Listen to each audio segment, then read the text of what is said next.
Afternoon. Not able to see all. Would it be possible to on some videos if possible? Otherwise, I'm speaking to names.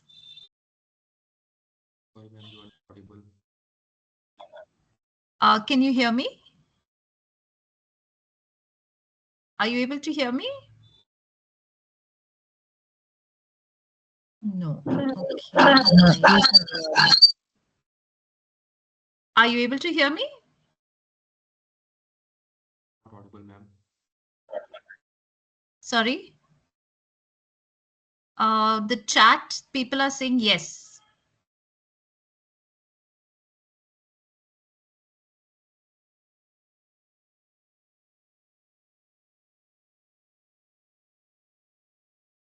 Okay, yeah. So 2 people have said yes. Ritik, are you able to hear me?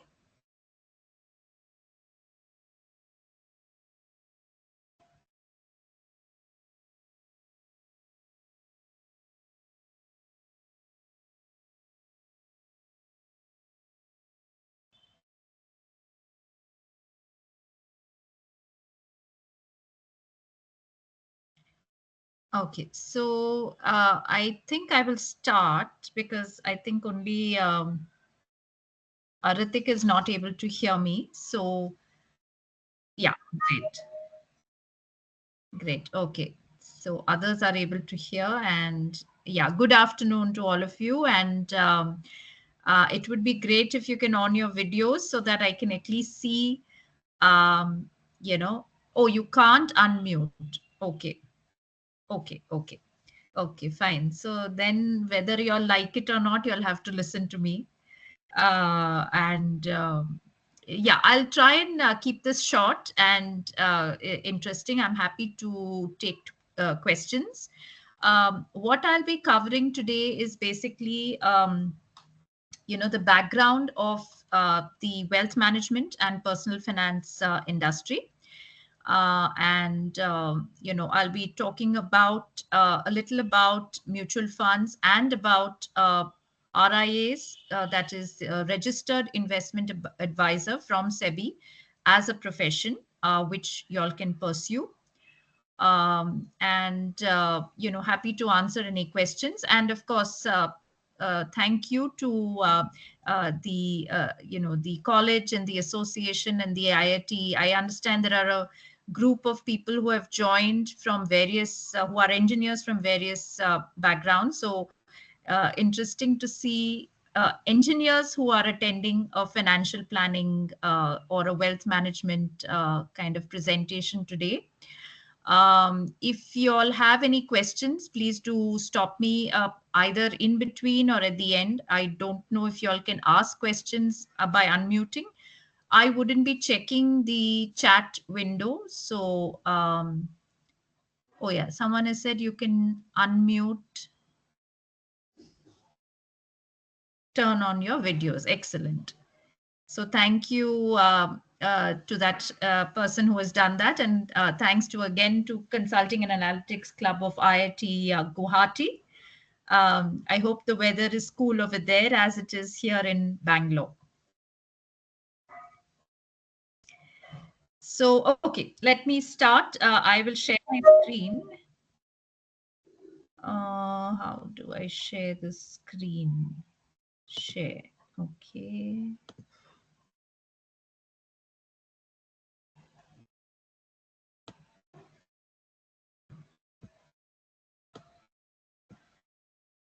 Okay, I'll have to share the entire screen.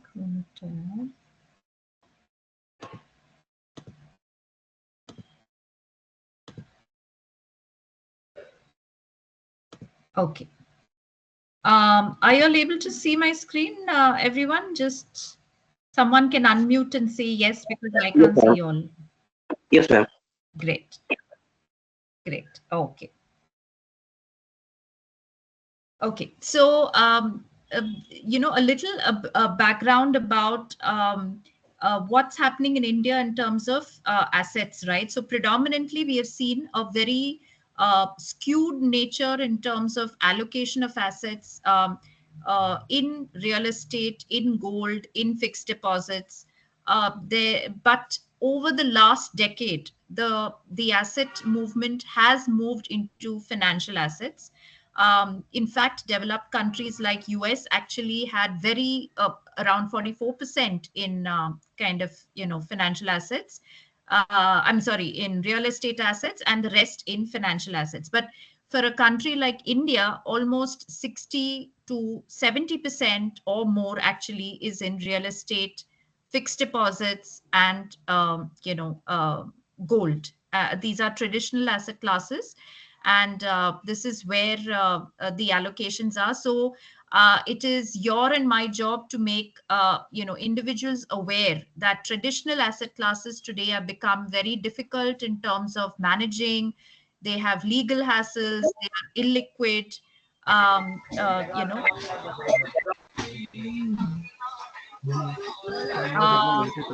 Someone asking.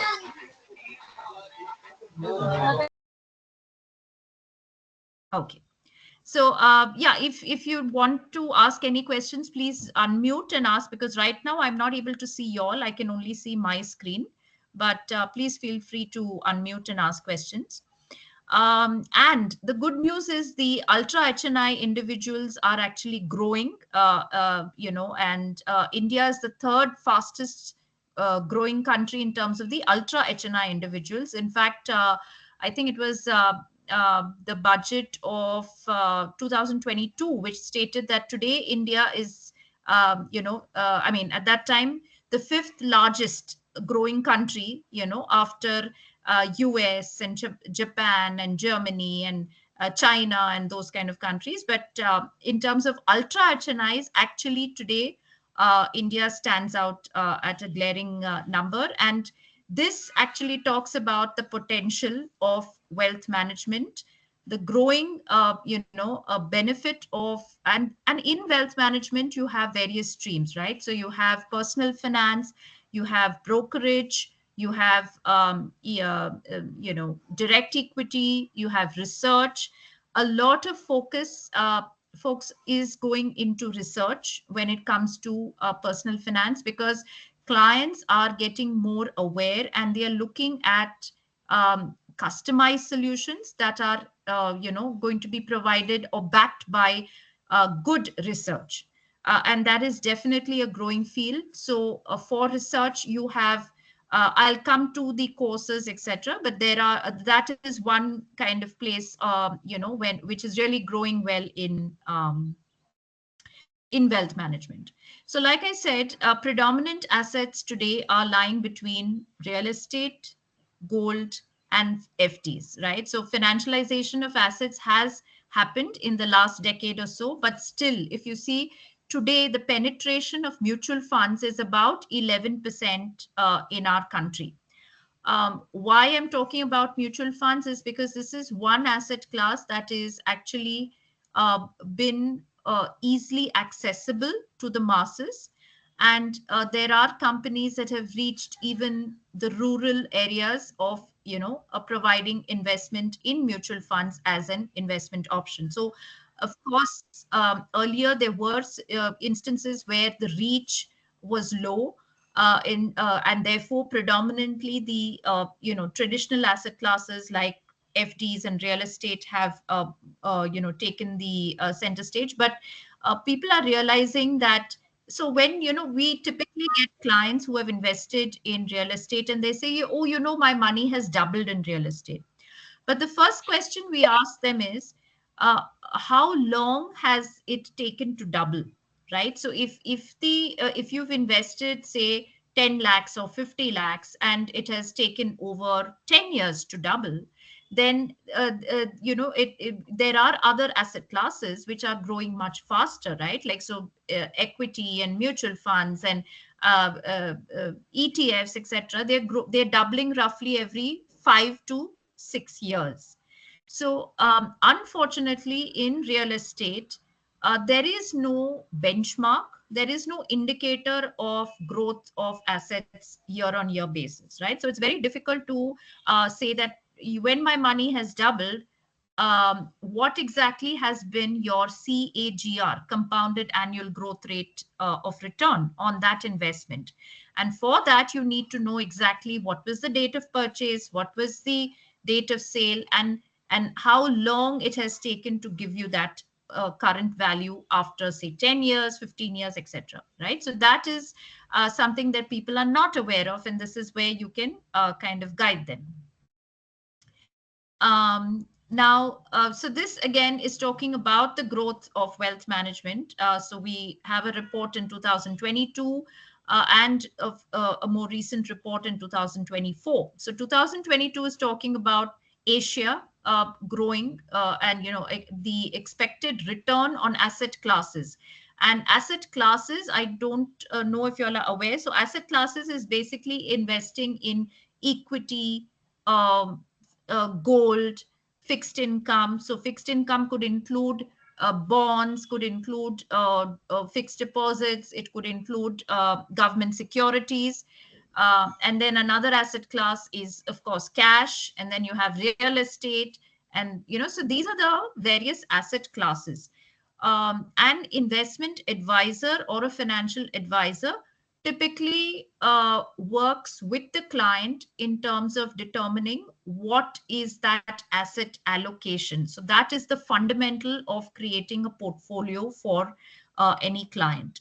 And the kind of asset allocation between various asset classes is dependent on one's risk profile, what is their time horizon, how much are they willing to accept a downside if the markets fall, if what is the liquidity, how fast can I get my money back, what are the flexibility options that are available. I mean, these are common sense questions that anyone would ask today when they invest money, right? So how fast can I get my money, what is the safety level, what is the risk, what is the return, when can, what if something were to happen, because we've heard of so many scams, right? So we've heard of right from Harshad Mehta, and then we've heard of the illiquid scam of DHFL and various other companies that have actually um, gone from a triple A, which is a highest safety rating, to a D minus, which is a default in a matter of 4 to 5 days.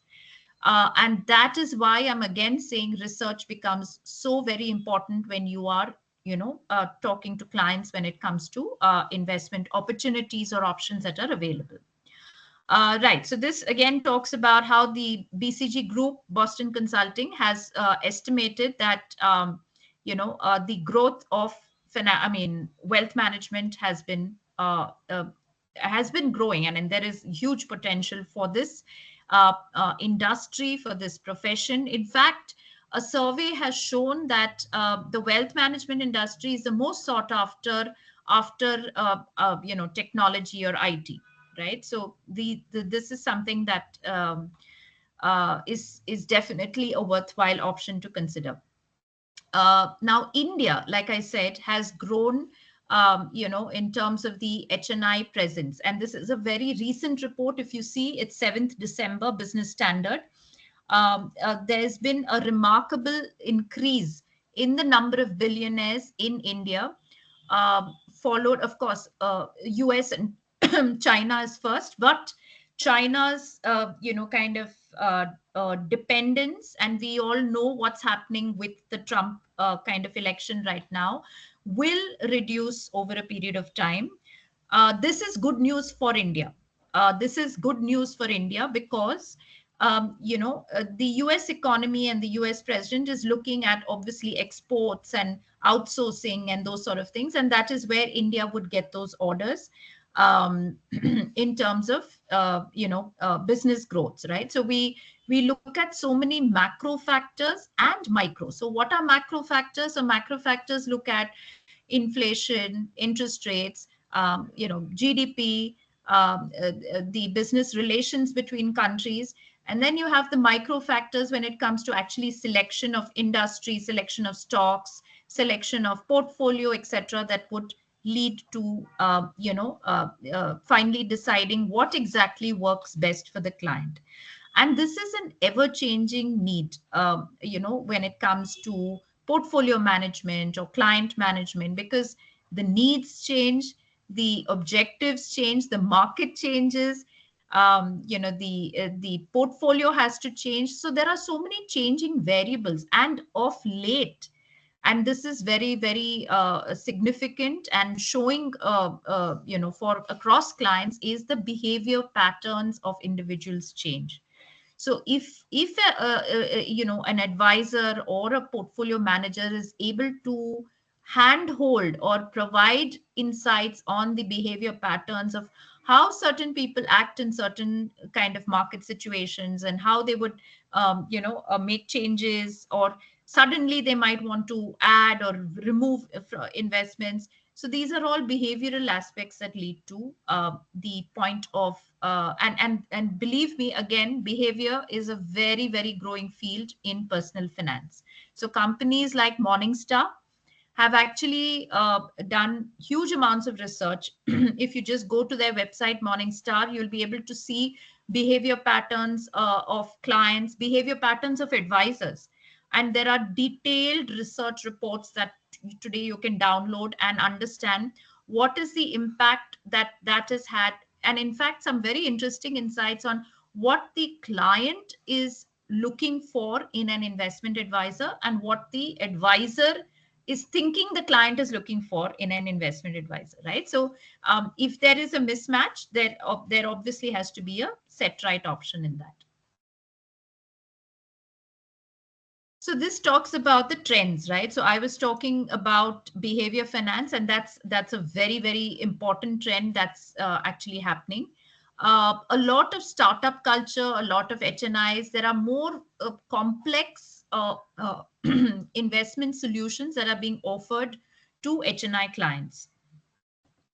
Just a minute.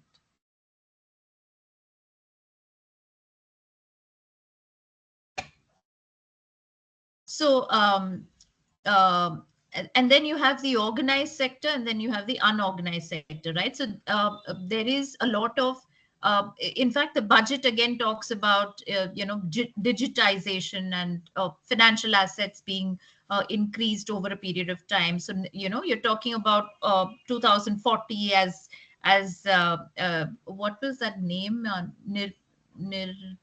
I think there was something which was, stated by our honorable finance minister.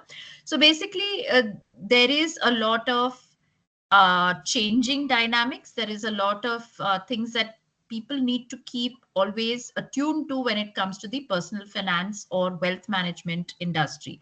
So technology is definitely an enabler, because it helps do tasks that are repetitive or operational, and improve efficiency, so that the people who actually do the wealth management or the financial planning or the portfolio management or fund managers, right? So I mean, a great job is to look at as a fund manager, because there you're managing an entire set of clients' portfolios. You're looking at, and of course, you need certain certifications. I will come to that as well. So, I mean, that is definitely a pressure job, but it's one of the growing areas in personal finance. So here we're talking about mutual funds, right? So this report is as of May, but as we speak, I think it's almost reached about 68,000 to 80,000 crores in terms of assets under management in mutual funds. And as I started my presentation, I said this is a very, very growing area because of its liquidity, flexibility, ease of investment, right? So people are looking at investment options and strategies which are easily accessible. So today, I'm sure some of you would be having your own accounts where you can log in and make investments, make kind of changes. But remember that you need to see market cycles. So the last 2.5 years have been fantastic when it comes to the equity markets in India growing, right? After COVID, we saw that there has been a non-stop increase in wealth in equity, especially where you see double-digit returns. So today, some of our clients ask us, can I expect those same 25-30% returns that I was getting in stocks or in mutual funds or in the recommendations that we would? And this, as an advisor from our end, is very, very important to guide the client and to counsel them that this is not going to sustain, right? So because there are so many metrics and everything that goes up, what happens? Y'all are science students, right? Has to fall down. So there are so many macro and micro factors that would impact this, but definitely the expectation of returns to the investor has to be counseled and given to the to clients, because it is not going to expect to grow at the same rate that we've been seeing in the last 2 years.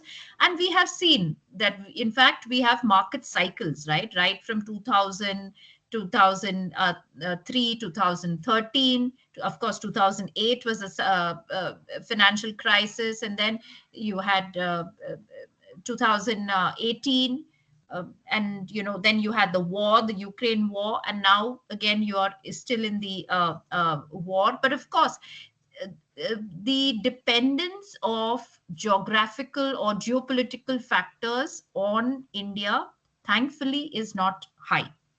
And that is what is actually because even our debt to GDP ratio, if you see compared to other countries, is very, very comfortable, for the fact that India believes that they should not be actually borrowing from other countries. So if you see countries like France or Japan or Germany, debt to GDP ratios are huge, which means, and of course, they have another problem of negative interest rates. So that's another discussion for another day. But negative interest rates means that if you were to put the money in the bank account, the bank will say, we will give you back lesser than what you've invested. Right. So, I mean, there is a reason for that. I'm not going to be speaking about it. Sorry, just give me a minute.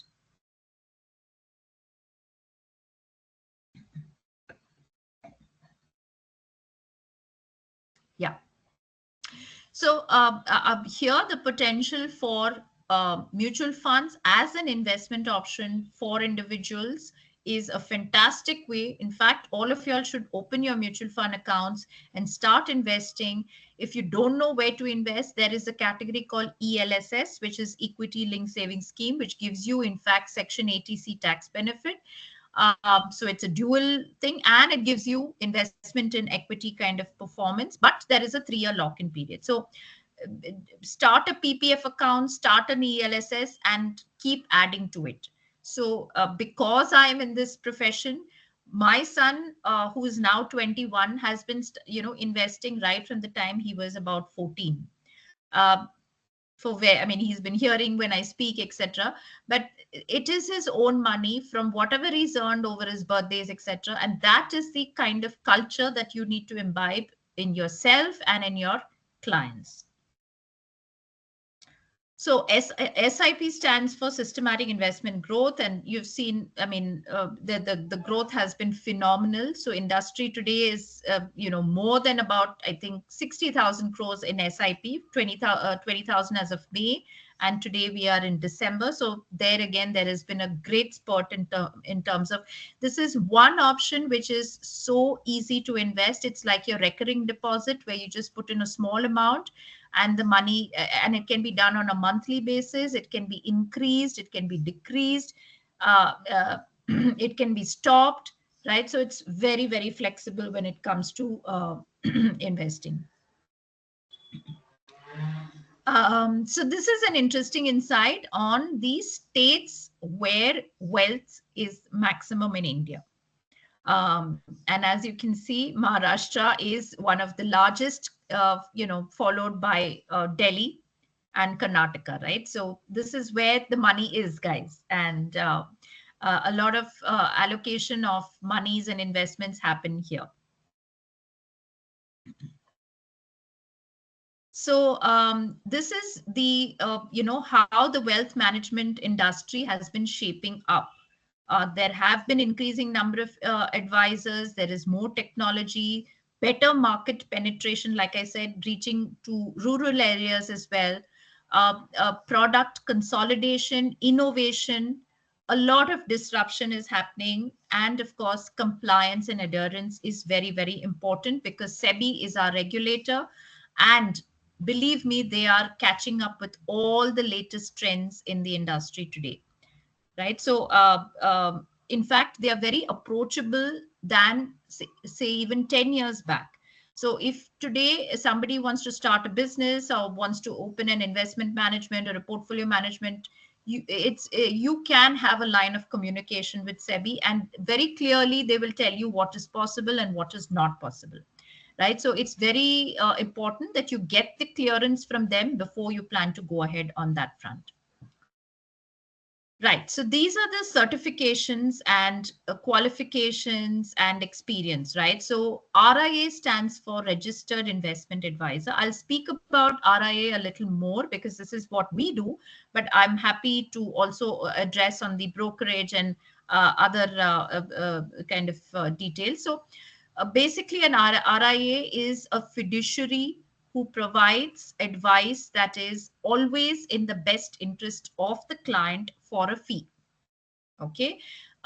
You can become an RIA by registering with SEBI. There are certain qualifications. So qualification, basically now there is a consultation paper which has come out, which is reducing the qualification to just a pure graduate. Until now, you needed to be a postgraduate in the area of finance to become an RIA, but that has been removed. And certification. So certification, there is two exams, the NISM 10A, 10B, which is from the National Institute of Security Markets. So that is the NISM, that's what NISM stands for. 10A and 10B, if you're able to pass, you become a investment advisor. Earlier, the experience used to be 5 years. Now they've removed the criteria of experience. And when I say now, we are still expecting the consultation paper to be released.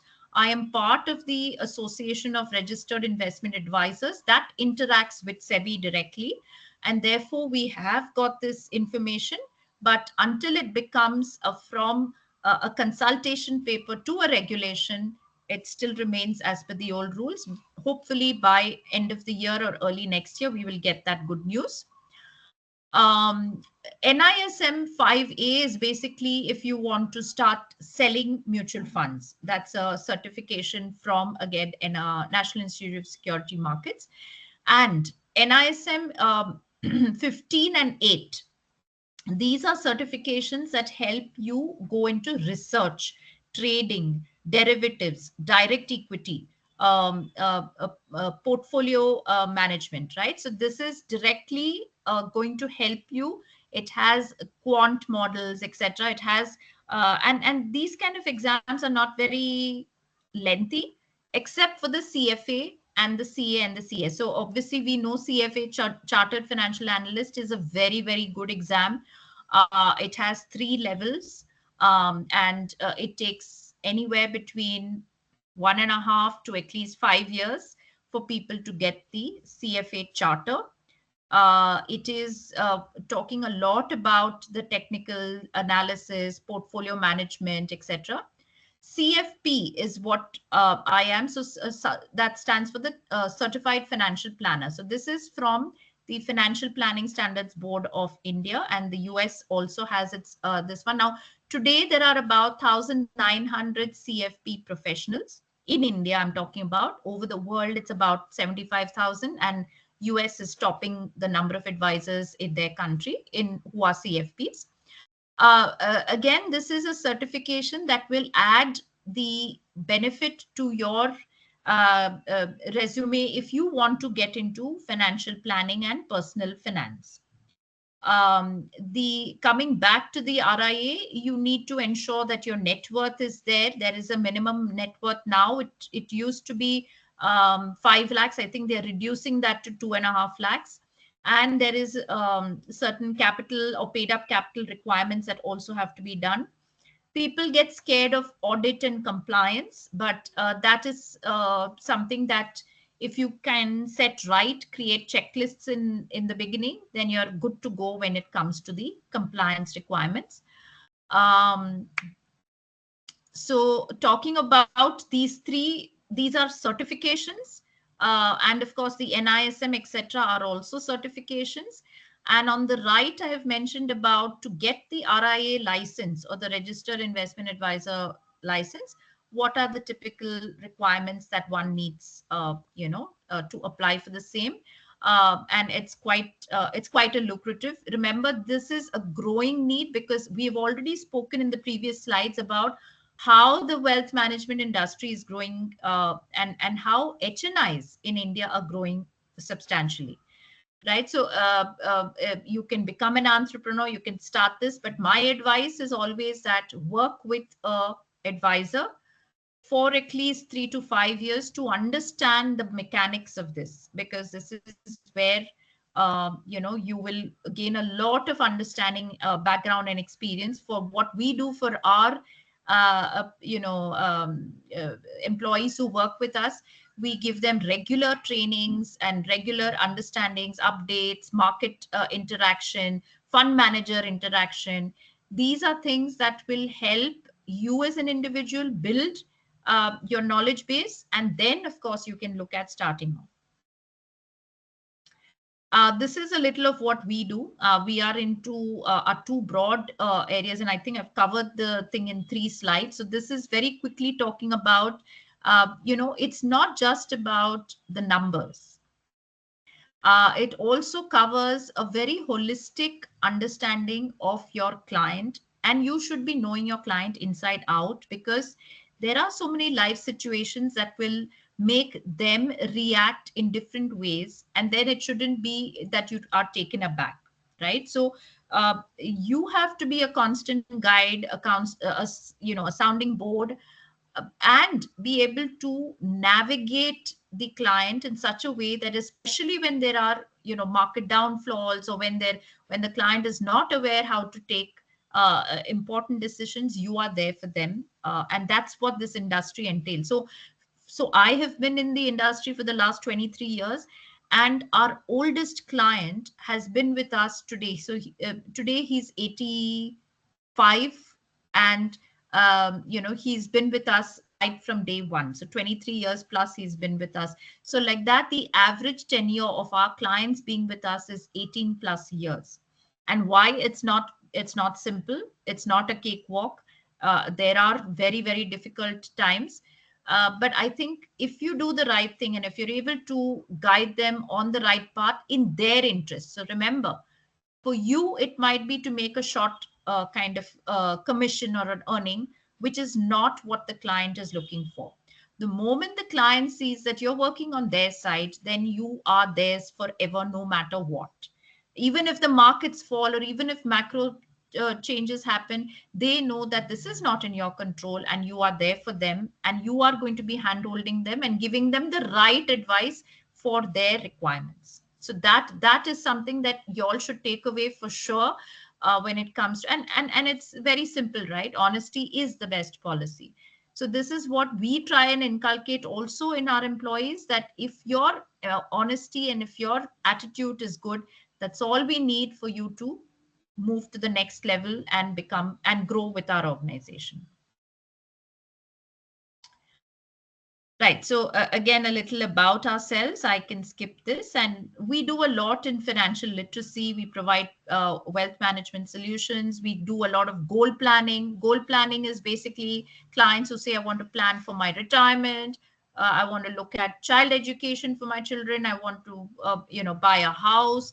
I need to go on vacations. So there are so many things around how do we ensure that these goals are met? What do we do on a step-by-step process to ensure that cash flows are good? So some clients may have huge amounts of debt or liabilities.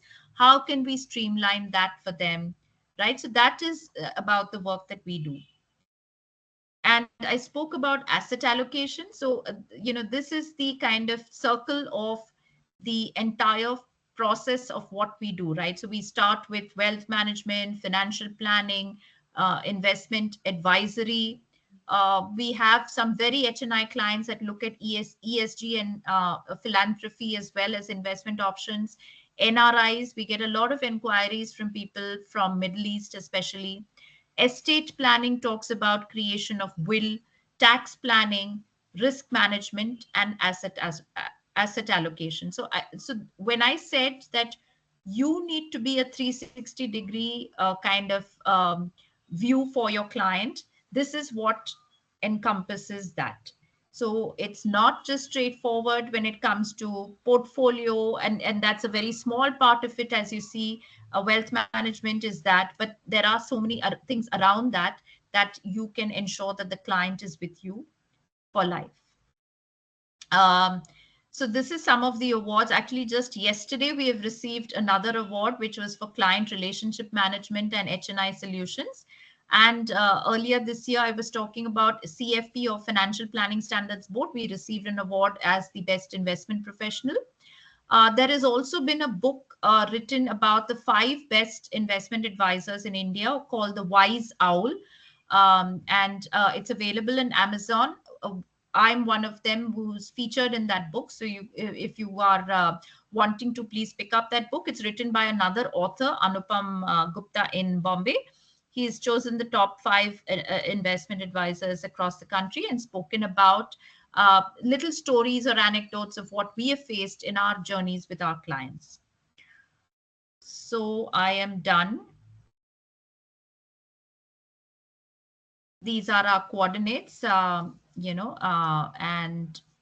thank you for the time and the presentation today. If you have any questions, I'm happy to address the same. Let me just stop sharing the screen. Yeah. So how was it? I hope you all didn't fall asleep.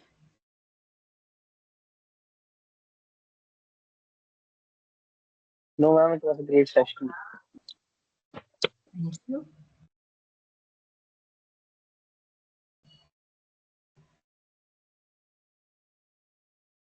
Would you all like to unmute and say a little about what you're doing, or if you have any, at a crossroad and not sure about what to do? It need not be on this as well. Happy to answer that as if you have any of the questions on that. Yeah, Krish, go ahead. I think you've Good morning. raised. Good, sorry.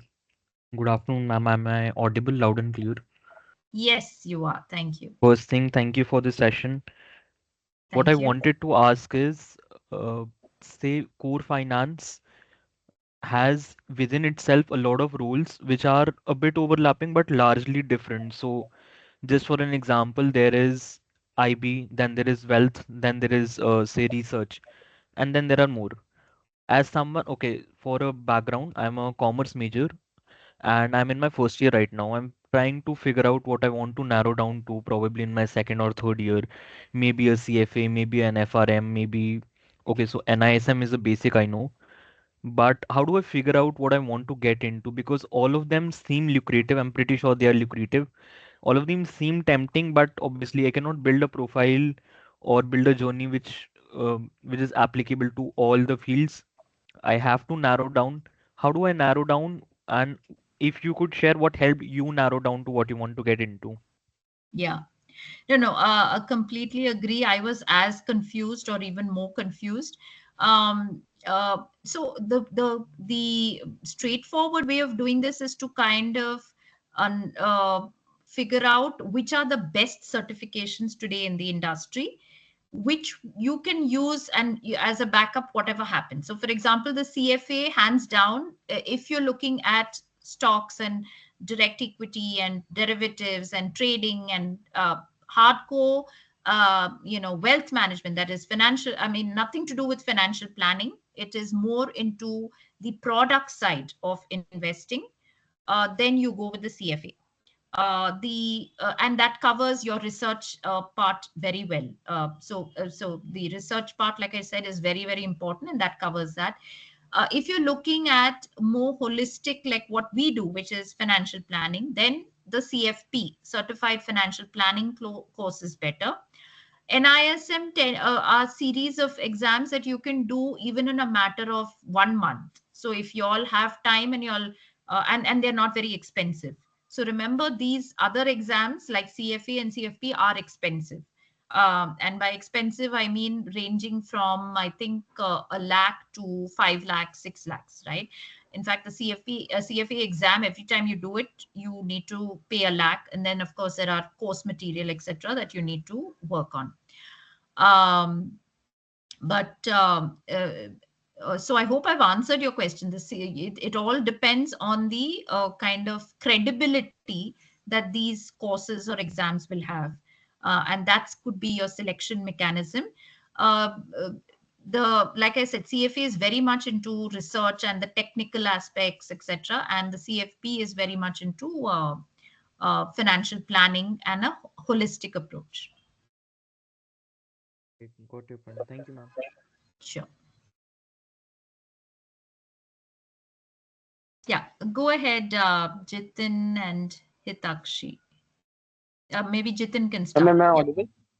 Yes, yes, I can. Firstly, thank you, ma'am, for this wonderful session. And my question is like, like what should be the practical things like we should start doing from now if we want to build a practical mindset into finance consulting and know the industry trends and knowledge trends clearly in the upcoming years also. One thing you mentioned, like your child also started investing himself and at the age of 14. So like one thing should be we can also start practically participating into the market. And if there are any other things or guidance you could provide on this, like what are the things we should start learning particularly, and how we can efficiently learn, like because we are into college and not getting much time in a day, we have other things also. So how can we efficiently start learning? That's a great question. So, see, there are the easiest is to start reading magazines and newspapers which are in the area of in kind of finance, right? So, you have the Economic Times, you have Mint, you have Business Standard. These are where you will start getting you'll start seeing concepts or terms which you may not understand at first instance, but you can always google them and get more and more understanding.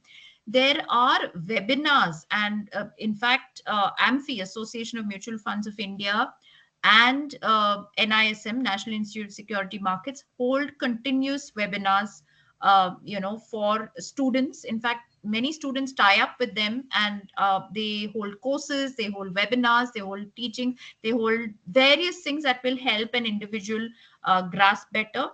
And you can just start your own investment, because the best way to learn anything is to actually go into the practical aspect of it and actually dive into it and get started.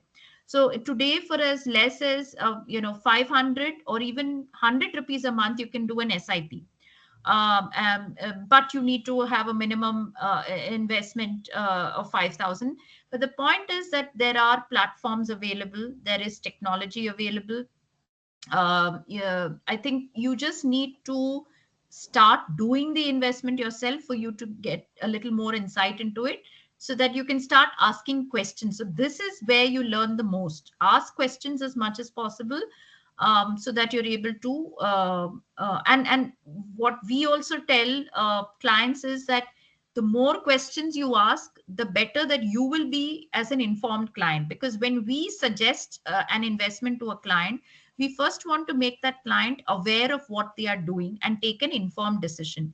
It's not like we are saying do this and therefore you do this. No, you should be aware of why you're doing this, what is the rationale for doing it, why are we suggesting this over that, why does this work, why does this not work, right? So these are the common sense questions that people would ask, and that is where you will learn best if you start doing it yourself. Yes, ma'am. Thank you. That answers my question. Can I ask one more question? Yeah. Ma'am, actually, I'm planning to do MBA after my graduation. Okay. So I have given that, and I'm expecting to get admission into a good college. And ma'am, if I'm having two options with me, for MBA and MBA in finance, and particularly I'm not very much into finance right now, but I am interested to learn, and interested to learn it for myself, like for my personal financial planning. And if I get that interest, that much interest, so I'll be able to pursue my career into it also. But right now, I'm not 100% sure that I have to go into finance only. So, would you prefer to go for MBA in finance because it is very lucrative and the data shows that yes, it is having good opportunities. But I want to do MBA, core MBA, and then I can pursue my specialization in finance through core MBA. So, will that be equivalent to MBA in finance, CFA that you all mentioned? CFA is a certification, and your MBA is a education degree. So they're two different Yeah, things. ma'am. Like you mentioned in the slide that you can do MBA in finance, CFA, CFP. Yeah. These are the different ways through which you can build a career in Yeah. finance. So you do So your from that perspective, mainstream education, which is your MBA in finance, and then alongside that, you can do these certifications. okay, ma'am. But MBA, core MBA, and the specialization in finance MBA, will that be equivalent for me to do if I take the specialization of core MBA, not particularly MBA in finance? So, Jitin, I am not aware of the subject matter coverage of your core MBA, Okay, okay, and so okay. I wouldn't be able to comment on that. Unless I see the topics of the coverage, only then I can tell you if that is something.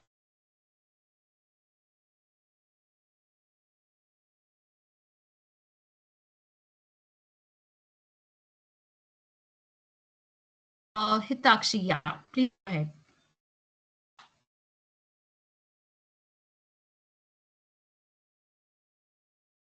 Hello. Hello. Hello. Am I audible? Yes, yes, you are audible. Yeah. Yes. So basically, right now I'm pursuing my MBA in finance, and I have previously done two internships. So one was in mutual funds and one was in a CA firm. So now what I like after pursuing MBA in finance, I'm not sure like in which uh, field I'm supposed to go because I have knowledge of mutual funds to certain extent, accounting, finance, and auditing to a certain extent. And when it comes, I've always given CA inter also. And apart from that, right now I'm pursuing financial modeling and valuation also, which comes in the equity research part. So now if you see, my background has become very diverse. So now to focus on one thing, like on Monday, I'm also giving NISM certificate of Securities Foundation. So now I'm very confused that in which domain I need to go, like in mutual funds or in securities or maybe in accounting. So now what Yeah. am I supposed to Right. So, Hitakshi, I think you should narrow it down. But from what I'm hearing, from what all you've done, you talked about the NISM and you've talked about the technical. It's more into the area of research, and I think that is something that you should. What you should be doing again is possibly asking one of the mutual fund companies that can you do internship for say at least 3 months or more to understand how their research team works, how the fund managers take decision, the research analysts. So typically these companies have one fund manager and below that some 30 to 50 research analysts. So if you were to interact with them and sit with them, you will come to know in a better have a better understanding of what is the work that they do. But from what I'm hearing, I think it's more into research. So if I want now in future, I'm supposed to narrow it down to one thing or to have knowledge about each sector. Now only banking is my specialty. Then each sector I'm supposed to have knowledge or I'm supposed to have knowledge in one core and become. Yeah. So how research analysts work is that they have their core in one particular industry, automobiles or technology or pharma, etc. Right. So if you want to pursue this very seriously, you start focusing on that one sector because when analysts are onboarded in these companies, they are typically for sector wise. Okay, ma'am, got it. Thank you so much. The session was very insightful. Great, great. Thank you.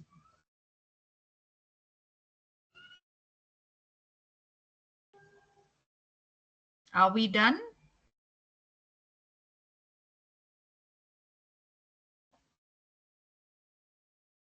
I think we are done. So again, thank you very much to Consulting and Analytics IIT Guwahati for giving me this opportunity. I hope you'll have learned at least one or two takeaways, if not more, from this session.